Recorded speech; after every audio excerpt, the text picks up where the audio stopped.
expose this fool? And I don't know, man. I gotta be honest with you.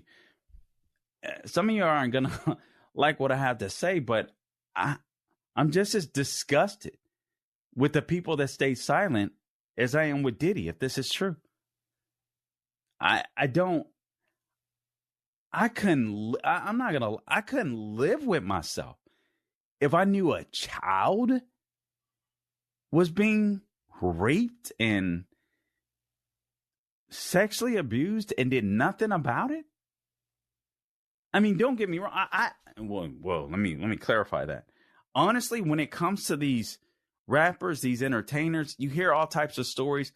I expect for these fools to be freaks. And I know there's a lot of, women, probably men out there too, that'll sleep with them, at the drop of a dime that will line up. So I expect that.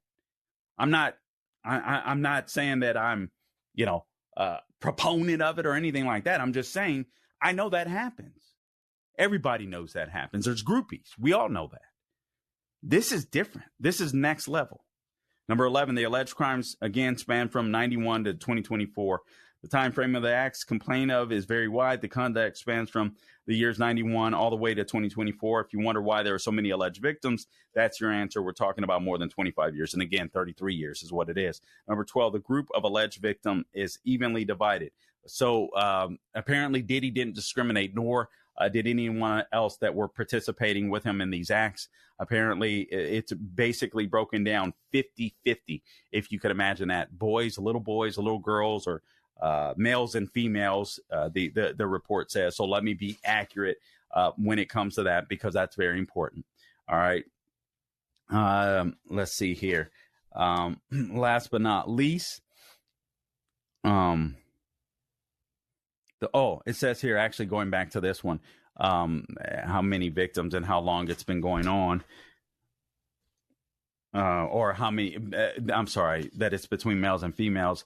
They say, Busby does, our law firms have been retained by 120 individuals at this point to pursue cases in civil court.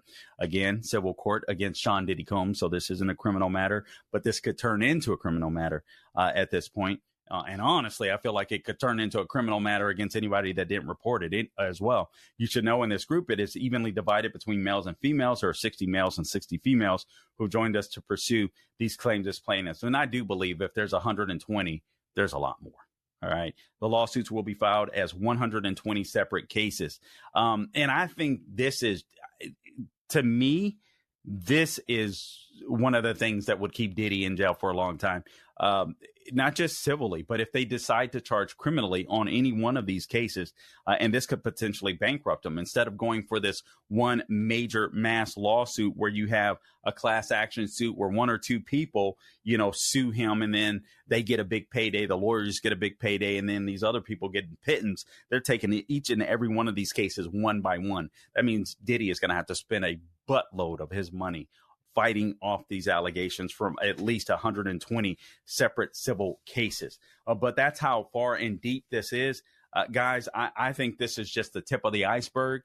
Unfortunately, I think this is what occurs in the entertainment industry. And I think there's going to be a lot more to come. But that's a glimpse of Diddy's dirt. I'm not sure what's going to happen with Garth Brooks. You guys may know that there were allegations that were made against country singer, songwriter, Garth Brooks, one of the biggest country acts out there, I believe, ever, if I'm not mistaken. But apparently, or at least allegedly, his makeup artist, it was his wife's makeup artist turned his makeup artist. But she's alleging that Garth Brooks raped her on a couple of occasions. She gave graphic details about that. I don't know if it's true or not. It's one of those things that's not proven. I almost hate mentioning it. But I just believe that a lot of this stuff, particularly in those circles, this type of stuff probably happens all too often. I mean, just look at the guy, Harvey Weinstein, what he was doing, and all the friends that he continued to have around Hollywood. And every single one of them, I guarantee you, knew it. Every single one of these people that were around that man knew it. But you're chasing a dream, you're chasing a paycheck, and a great big paycheck and opportunity. And, sadly, that guy took advantage of that. and intimidated people by the power that he had in Hollywood and the power that he had controlling their careers. So this stuff happens, and we know it. Guys, I appreciate you listening to this edition of the Carl Jackson Show podcast. Again, please feel free to subscribe to the Carl Jackson Show wherever you go to get your podcast: Apple, Google, Spotify, YouTube, and Rumble, por favor. Until next time, don't grow weary doing good, and God bless you.